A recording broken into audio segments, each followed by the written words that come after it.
La Bible au quotidien. Méditation quotidienne écrite par le pasteur Israël Leito.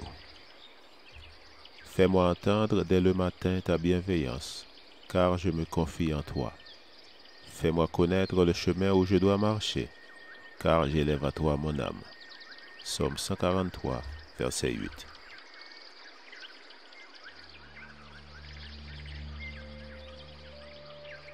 Aujourd'hui, le 27 mai, consolation éternelle. Que notre Seigneur Jésus-Christ lui-même et Dieu notre Père, qui nous a aimés et qui nous a donné par sa grâce une consolation éternelle et une bonne espérance, console vos cœurs et vous affermisse en toute œuvre et parole qui soit bonne. 2 Thessaloniciens chapitre 2, versets 16 et 17. On pense souvent que la consolation se rapporte au passé. Quand un événement attristant ou désagréable survient, on cherche la consolation ou on sympathise avec celui qui souffre. Or, la consolation est davantage liée à l'avenir qu'au passé ou au présent. Quand une mère console son enfant, elle ne parle pas de ce qui vient d'arriver, mais de ce qui n'arrivera plus.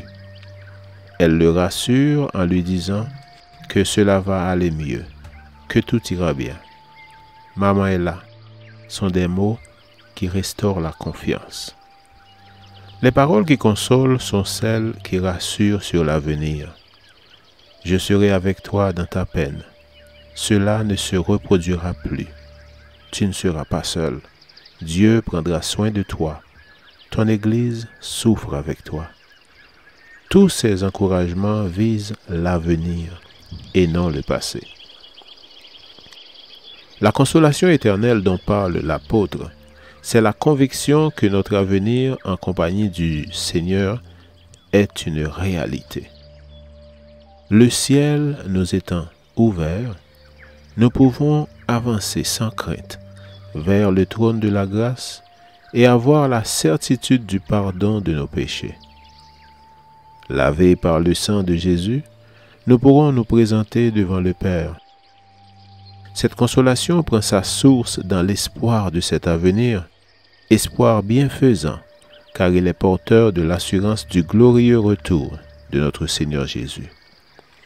Aucune consolation ne surpasse celle de savoir qu'il nous prépare un séjour merveilleux. En dépit des difficultés de la vie, de la cruauté du combat contre le mal, et aussi impossible à atteindre que cet avenir paraisse, le fait de savoir que le Christ a déjà remporté la victoire sur le mal nous donne le courage d'aller de l'avant. La consolation éternelle, c'est l'assurance du pardon des péchés. C'est le témoignage de l'Esprit Saint dans le cœur. C'est aussi le sentiment permanent de la présence du Christ, car notre union avec lui, notre Rédempteur ressuscité, est la consolation suprême pour l'avenir qu'elle nous garantit. Dans de telles conditions, nous ne craignons ni la maladie, ni le chômage, ni l'abandon, ni même la mort.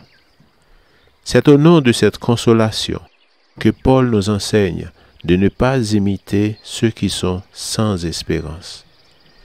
Nous ne voulons pas, frères, que vous soyez dans l'ignorance au sujet de ceux qui dorment, afin que vous ne vous attristiez pas comme les autres qui n'ont pas d'espérance. 1 Thessaloniciens chapitre 4, verset 13.